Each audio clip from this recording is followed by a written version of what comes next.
Qu'est-ce que la réalité? Est-ce que la réalité que nous pouvons percevoir est la seule? Est-ce qu'il existe autre chose par-delà la réalité physique que nous connaissons? L'être humain a été conditionné depuis sa naissance à penser que le monde dans lequel il vit est entièrement matériel. Il grandit sous l'effet de ce conditionnement et construit toute sa vie en se basant sur ce point de vue. Toutes les informations sur ce monde nous proviennent de nos 5 sens. Ce que nos yeux voient, nos oreilles entendent, notre nez sent, notre langue goûte et nos mains touchent. On est dépendant de ces 5 sens depuis la naissance. C'est pour cette raison que nous connaissons le monde extérieur uniquement de la manière dont il nous est présenté à travers nos sens. Mais la science nous dit autre chose. Le monde existe indépendamment de notre perception. Notre perception est intrinsèquement limitée par ces mêmes sens et en plus filtrée par nos croyances. Il est juste de dire que nous ne pouvons jamais percevoir le monde exactement tel qu'il est. Nos yeux ne peuvent percevoir que 0,0035% de la lumière existante, ce que l'on appelle le spectre visible de la lumière. Ou encore, nous n'entendons que 1% de toutes les fréquences sonores existantes. Donc il est juste de dire que le monde que nous percevons ne se limite pas uniquement à ce que nous pouvons voir, sentir, entendre, toucher ou goûter. En fait, tout ce que nous percevons ne sont que des signaux électromagnétiques dans notre cerveau. Ce sont des interprétations intérieures d'un monde extérieur. D'ailleurs, si nos cerveaux fonctionnaient autrement, nous verrions la réalité d'une façon différente. Comme c'est le cas de certains animaux qui perçoivent des choses qui nous échappent. En ayant ça à l'esprit, on peut affirmer que nos sens ne peuvent traiter qu'une fraction du monde. Et c'est cette fraction du monde, cette réalité sensible, parce qu'elle est vécue à travers nos sens, que nous avons appris à considérer comme étant la seule réalité. À tel point que nous ne la remettons jamais en cause, et que nous serions même parfaitement incapables d'envisager l'existence d'une autre réalité. Dans cet épisode, nous allons, à travers le prisme de la philosophie et du cinéma, voir comment il pourrait y avoir une autre réalité, plus vraie que celle que nous percevons. Et on va voir par la même occasion à quoi sert réellement la philosophie, qu'est-ce que c'est, et pourquoi elle peut nous aider à mieux vivre notre vie. Si vous aimez ce genre de contenu, n'oubliez pas de vous abonner à la chaîne, ça m'aidera à la faire grandir. Comme on l'a dit, nos sens ne peuvent traiter qu'une fraction du monde. Donc, nous devons utiliser des concepts et des outils pour découvrir la véritable nature de la réalité. Pour cela, nous devons remonter à plus de 2000 ans en arrière, au célèbre philosophe Platon et son allégorie de la caverne. Qu'est-ce que c'est cette allégorie de la caverne? Et pourquoi cette histoire est-elle toujours aussi fascinante après toutes ces années? Et surtout, qu'est-ce qu'on peut en apprendre?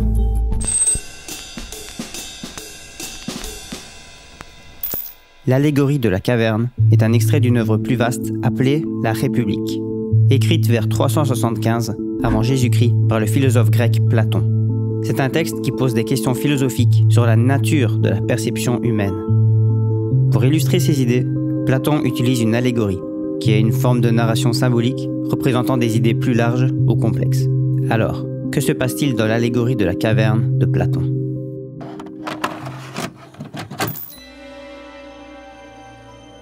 Imaginez un groupe de personnes enfermées dans une caverne depuis leur naissance, sans connaissance du monde extérieur. Ils sont enchaînés dans une position fixe, faisant face à un mur, incapables de tourner la tête, tandis qu'un feu derrière eux émet une faible lumière. De temps en temps, les gens passent devant un feu, portant des objets qui projettent des ombres sur le mur. Parce que c'est tout ce que les prisonniers connaissent. Les ombres sont leur réalité perçue. Ils n'imaginent pas que ça puisse être l'ombre d'autre chose, puisque pour eux, le concept d'ombre n'a aucun sens. Pour qu'il ait un sens, il faudrait qu'ils admettent qu'il y ait une source de lumière devant laquelle s'intercalent des objets qui produisent ces ombres. Mais si on n'a jamais été amené à voir le phénomène de l'ombre, ni celui de la lumière, on prendra une ombre pour un objet à part entière. On prendra les ombres pour des objets réels. Pour eux, ce qu'ils voient devant eux est la réalité entière. Soudainement, l'un des prisonniers est libéré. Il ne comprend pas exactement ce qu'on veut de lui, puisqu'il ne se doute même pas qu'en dehors de la caverne, il existe une autre réalité. Lorsqu'il se retourne, il est aveuglé par la faible lumière du feu, n'ayant jamais vu la lumière auparavant.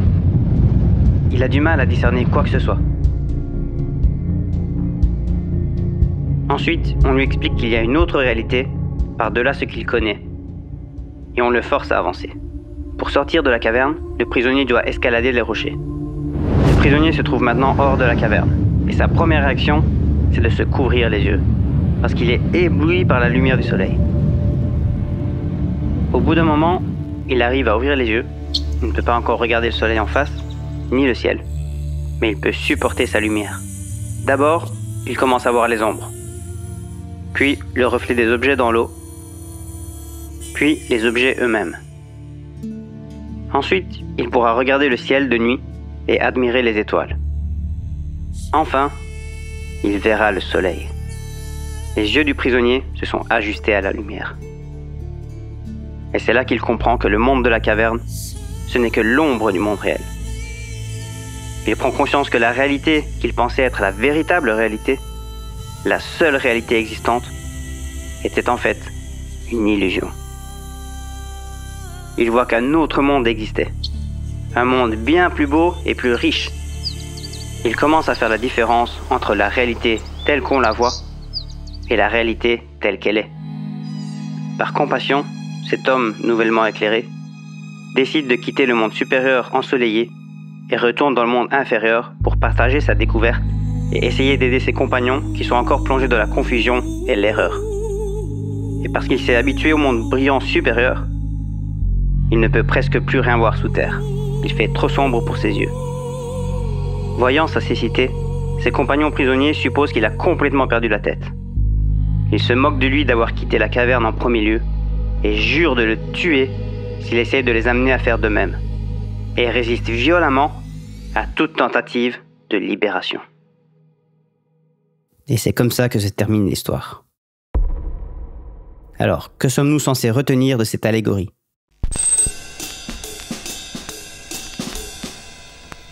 Essayons d'analyser les différents éléments de cette allégorie. J'en ai relevé 9, n'hésitez pas à me dire si vous en voyez plus en commentaire. L'obscurité, ça renvoie évidemment à l'idée d'ignorance. L'obscurité, c'est ce qui s'oppose à la lumière, qui est associé à la connaissance, à la vérité. Quand on demande à quelqu'un de nous éclairer sur une question, on lui demande de partager sa connaissance. On dit aussi d'une personne qu'elle est une lumière lorsqu'elle fait preuve de beaucoup de savoir. Il y a aussi l'enchaînement qui renvoie à l'idée d'être prisonnier par opposition à la liberté. Ces personnes sont donc des prisonniers de leur ignorance. Donnez-moi un enfant jusqu'à l'âge de 7 ans et je vous montrerai l'homme. Jusqu'à l'âge de 7 ans, le cerveau d'un enfant fonctionne majoritairement dans des ondes cérébrales dites θ, qui correspond à un état d'hypnose chez l'adulte. C'est dans cet état qu'on a accès à son subconscient. Et de ce fait, on peut programmer toutes sortes d'idées, de dogmes ou de croyances. Le meilleur moyen d'inscrire une conception du monde dans un individu, en dehors de l'hypnose ou de la répétition, c'est d'y travailler depuis son enfance.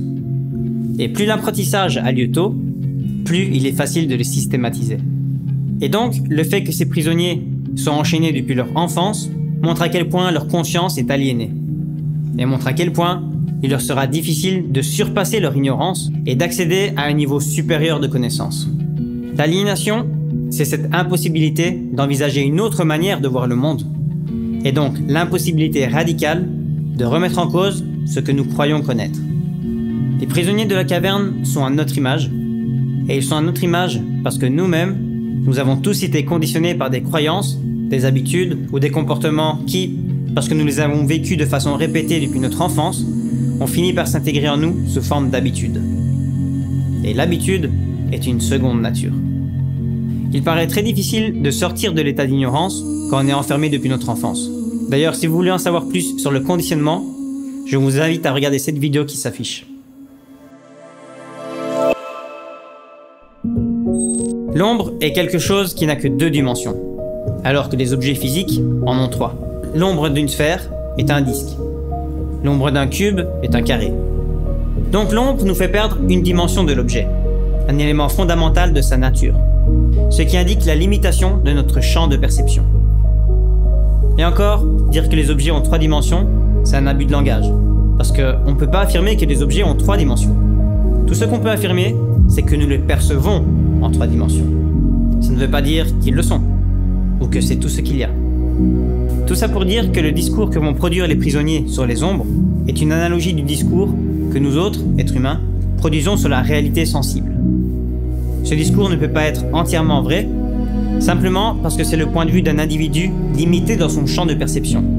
Et donc, le discours qu'on va produire à partir d'une perception limitée ne pourra pas être vrai. Il sera lui-même limité. Donc, si vous étiez un être en 2 dimensions et que je vous présentais un cube, vous verriez un carré. Et vous aurez beau être absolument certain de votre perception, cette perception serait fausse au regard de la réalité de l'objet.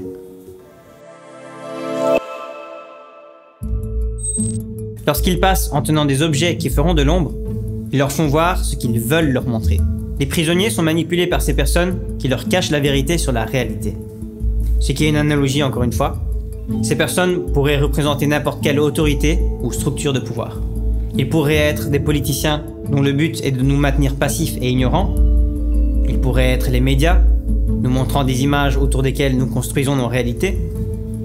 Ils pourraient être des figures religieuses interprétant le divin pour nous. Ou ils pourraient même être nos parents, imposant leurs propres croyances avant que nous les formions nous-mêmes.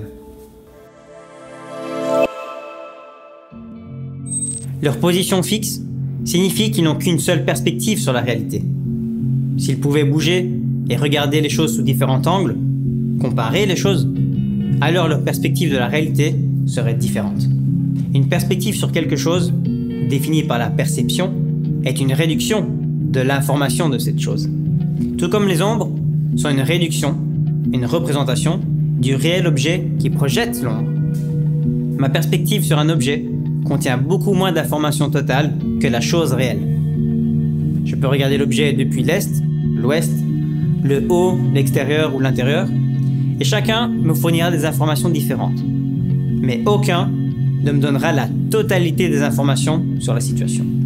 Ainsi, plusieurs perspectives doivent être prises en compte pour comprendre la vérité.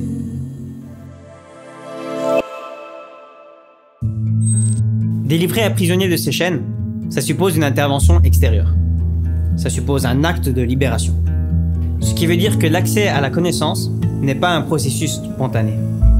Parce qu'il n'y a pas de raison de sortir de l'ignorance si notre ignorance ne se heurte pas à une contradiction qui vient la remettre en cause. Et c'est d'autant plus important d'avoir cette intervention extérieure, tout simplement parce que nous sommes également la personne qui nous connaît le moins bien. Pourquoi? Justement, parce que l'habitude crée l'inattention. Plus on est habitué à quelque chose, moins on y est attentif. Pour remettre en cause nos croyances et évoluer dans notre compréhension des choses, il est parfois nécessaire d'avoir une intervention extérieure qui nous permettra de prendre du recul sur nous-mêmes. Et à ce moment-là, l'autre devient un intermédiaire entre nous et la connaissance. Et souvent, c'est désagréable d'être bousculé dans nos certitudes.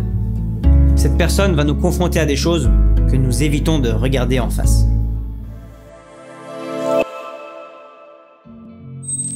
Il a dû escalader pour sortir de la caverne. Il a dû faire un mouvement d'élévation. Il s'élève vers la connaissance. L'homme libéré s'élève des ténèbres vers la lumière, du niveau inférieur au niveau supérieur. Cette ascension sert de métaphore pour acquérir la connaissance, l'ascension vers l'esprit, et donc obtenir une vision claire du monde. Donc l'idée d'élévation traduit bien cette image d'un monde supérieur auquel nous devons nous hisser au prix d'un effort. L'effort de penser, l'effort d'une réflexion.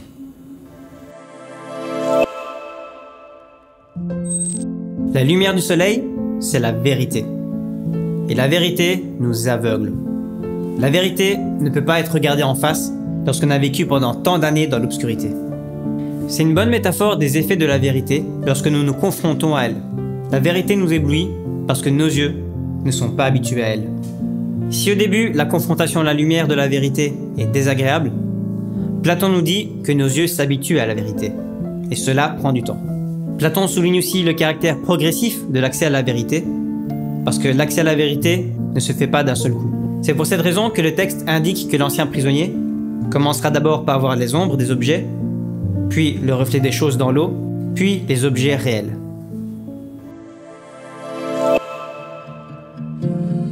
La vérité est dure à avaler. La vérité est brutale.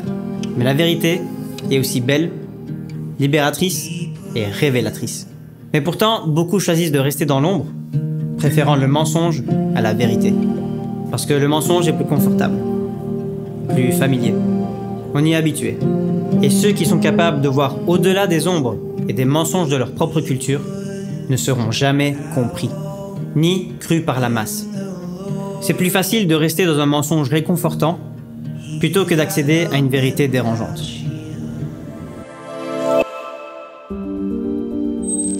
Dans cette allégorie de la caverne, Platon nous explique que nous sommes tous prisonniers et que cette prison est une illusion. Nous sommes prisonniers d'une illusion formée par nos jugements, nos croyances, nos fausses idées, en gros par tout ce qui nous empêche de vivre librement. Elle nous dit que tout le monde commence à la même étape, l'étape de l'ignorance, parce que personne ne naît dans la connaissance. Il faut ensuite passer par l'étape suivante, qui est de se libérer de ces chaînes, et donc par l'éducation. Libération qui passe par être bousculé dans ce que nous pensons être vrai, et accepter de réfléchir par soi-même. Ensuite, il faut s'habituer à la lumière, à la vérité, qui fait mal, mais qui est nécessaire.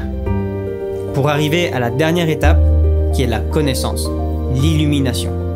Et il ne tient qu'à nous-mêmes de faire ce travail philosophique, d'entreprendre ces étapes.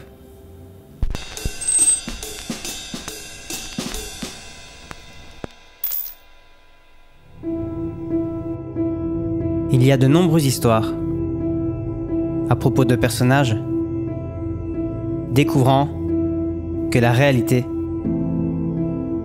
n'est pas réelle du tout. Rien de tout ça n'est réel. Qu'est-ce que le réel? Tout comme l'allégorie de la caverne, Matrix aborde de grandes questions. La quête de l'illumination. N'oublie pas, je ne t'offre que la vérité, rien de plus. La nature de la réalité. Quelle est ta définition du réel? Si tu veux parler de ce que tu peux toucher, de ce que tu peux goûter, de ce que tu peux voir et sentir, alors le réel n'est seulement qu'un signal électrique interprété par ton cerveau. Et la lutte contre ceux qui voudraient nous maintenir dans l'obscurité. Dans le film, Morpheus représente celui qui connaît la vérité et qui vient éveiller Neo à propos de la matrice. La matrice étant le monde que Neo prend pour la réalité, mais qui est en fait une illusion. Un monde créé par les machines pour maintenir l'humain à sa merci. Dans l'allégorie de la caverne, Platon décrit le passage de l'ignorance à l'illumination, tout comme le processus que Thomas Anderson endure pour devenir Neo.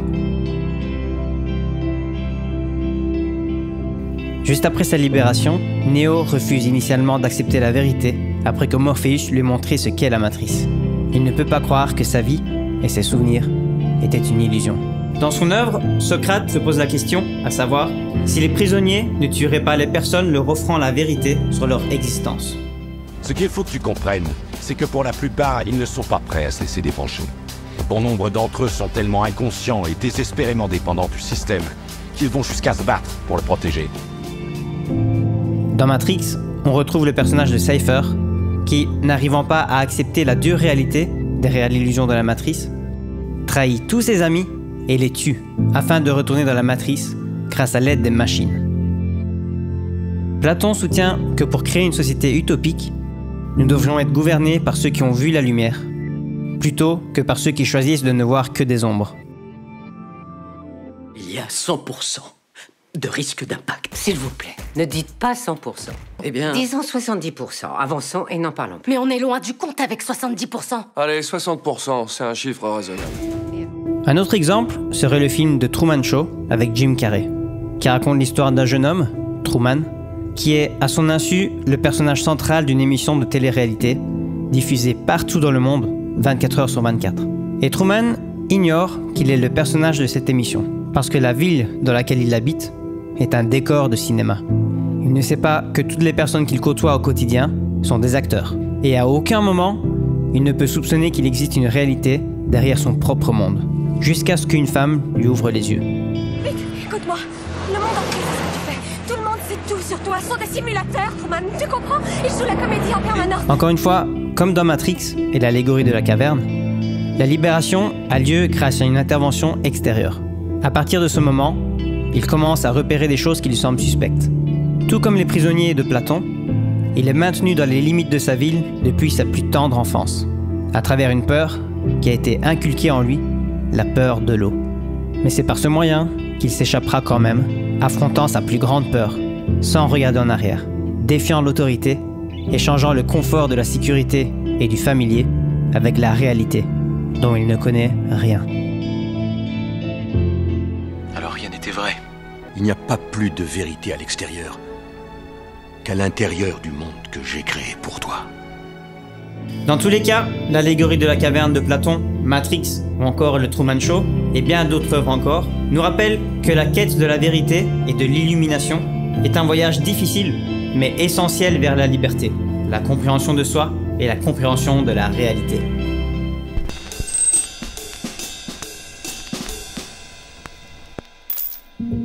Pour Platon, il existe deux réalités. La réalité sensible, que l'on vit à travers nos sens, donc le monde physique, et la réalité intelligible, qu'il appelle aussi la réalité des essences. Les essences sont quelque chose de plus réel que notre monde sensible, et cela semble assez difficile pour nous de le concevoir, parce qu'on a tendance à associer la réalité à la matérialité. Pour nous, la réalité, c'est ce qui est palpable, perceptible, ce que l'on peut voir ou toucher. Pour nous, réel signifie matériel, une existence concrète et physique. Et nous avons beaucoup de mal à envisager l'idée d'une autre réalité non matérielle. Or, c'est là l'essentiel de la pensée de Platon. La réalité intelligible est une réalité supérieure à la réalité sensible. Un exemple contemporain pourrait être celui du jeu vidéo. Lorsque nous jouons à un jeu vidéo, nous incarnons un personnage évoluant dans un univers virtuel. Ce personnage et son environnement ne sont pas réels au sens physique. Ils sont le produit d'un code informatique. Le jeu auquel vous jouez est un système de programmation informatique créé par des développeurs. Ce langage informatique crée l'illusion d'un personnage et d'un univers, illusion au sens sensoriel. Vous ne percevez pas le code informatique, mais ce que vous percevez, ce sont les émanations visuelles de ce code. Pour jouer à votre jeu, vous n'avez pas besoin de savoir ce qui se tient derrière l'animation visuelle, mais pour pouvoir jouer à ce jeu, il faut d'abord qu'il y ait eu un codage informatique dont le jeu est une émanation. D'un point de vue platonicien, on pourrait dire que ce qui est bien plus réel que les images qui défilent sur votre écran, ce sont les lignes de code informatique. D'ailleurs, il suffirait de supprimer toutes ces lignes de code pour que le jeu vidéo n'existe plus. Ce qui prouve bien qu'il y a une réelle dépendance entre les animations et le code informatique. D'ailleurs, si la perception devait refléter le monde tel qu'il est, nous serions rapidement poussés vers l'extinction. Pourquoi ? Parce que l'évolution favorise la survie, pas la vérité. L'évolution se moque de savoir si nous voyons le monde tel qu'il est réellement. Elle se soucie seulement que nous percevions le monde d'une manière qui va nous permettre de survivre et de nous reproduire de la manière la plus efficace. Pour comprendre pourquoi il n'est pas efficace pour nous de refléter le monde tel qu'il est réellement, pensez à la métaphore du jeu vidéo que l'on vient de voir. Si nous devions voir chaque code informatique pour ce qu'il est réellement, chacun d'entre eux, donc une collection de millions de codes, nous ne saurions même pas ce qui est quoi, et notre cerveau serait surchargé par la quantité énorme d'informations. Donc, au lieu de voir les codes tels qu'ils sont réellement, on voit une représentation qui nous permet de jouer. Et l'évolution aurait fait la même chose avec nous. L'évolution ne nous aurait pas équipés d'un appareil perceptif ou cognitif pour voir le monde tel qu'il est réellement, tout simplement parce que ça nous submergerait d'informations et ce ne serait pas propice à réagir rapidement aux défis environnementaux. C'est un peu comme si au lieu de voir cette table, ce que je voyais, c'était sa véritable nature, c'est-à-dire ces atomes qui la composent. Ces atomes qui sont en perpétuel mouvement, et donc je ne verrais même pas que la table est solide, et que je peux poser quelque chose dessus. Donc je serais même incapable de l'utiliser. Ce que nous voyons autour de nous, les objets, les couleurs, les formes, les odeurs, les sons, les saveurs, ce n'est pas le monde tel qu'il est réellement, c'est une représentation codée. Et on retrouve aussi ces idées de monde immatériel à travers la spiritualité, le bouddhisme ou d'autres religions. Le lien entre le monde intelligible et la spiritualité réside dans le fait que la spiritualité implique souvent la recherche de la transcendance et de la vérité ultime. La spiritualité peut donc être vue comme une tentative de se connecter avec ce monde intelligible et de transcender les limites du monde sensible. Cette idée du monde des essences peut être explorée de différentes façons. On pourrait par exemple imaginer que la mort n'est que la mort du corps physique et que par-delà ce corps physique, par-delà le corps matériel, se trouve le vrai monde, le monde immatériel, le monde des essences. On pourrait également penser que nous sommes dans une simulation, comme le serait encore une fois un jeu vidéo, ou peut-être encore que la conscience est collective et que c'est cette même conscience qui crée notre réalité. Peut-être que la réalité est créée par l'esprit observateur, ce qui ne paraît pas fou quand on s'intéresse au fonctionnement des particules. D'ailleurs, j'en parle dans cette vidéo qui s'affiche. Il y a encore beaucoup d'autres idées. Un philosophe se doit d'explorer toutes les idées afin de découvrir la vérité. D'ailleurs, comme le disait Aristote, c'est la marque d'un esprit cultivé d'être capable de nourrir une pensée sans la cautionner pour autant.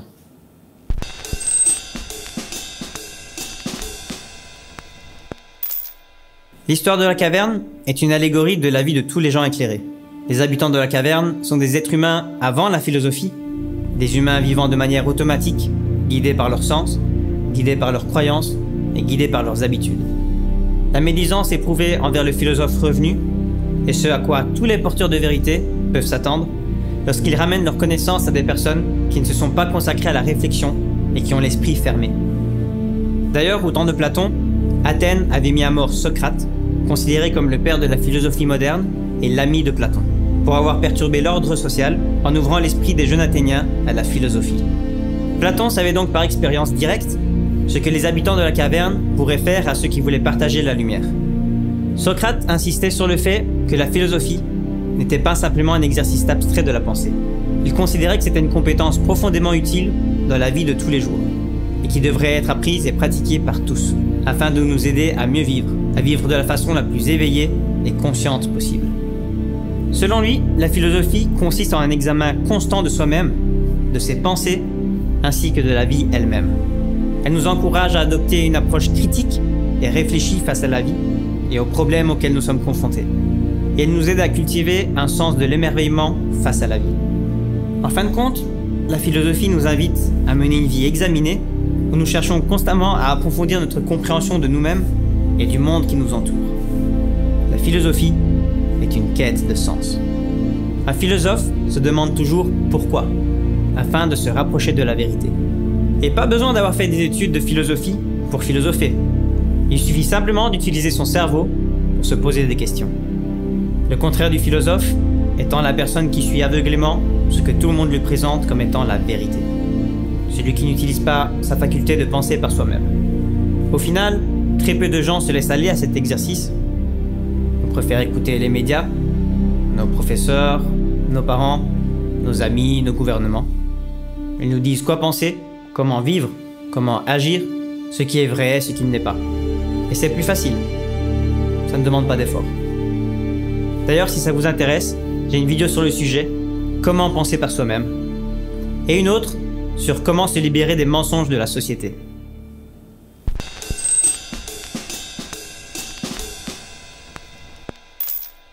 La sagesse commence par reconnaître l'ignorance. Est-ce qu'on peut avoir confiance en ce que nous pensons savoir? Peut-être qu'un jour, une lueur de lumière viendra percer vos hypothèses les plus fondamentales. Est-ce que vous allez vous libérer pour aller vers la lumière, même si cela vous coûte vos amis ou votre famille? Ou est-ce que vous allez rester avec des illusions confortables et familières qui vous maintiennent enchaînés? Vérité ou habitude? Lumière ou ombre? Des choix difficiles à faire.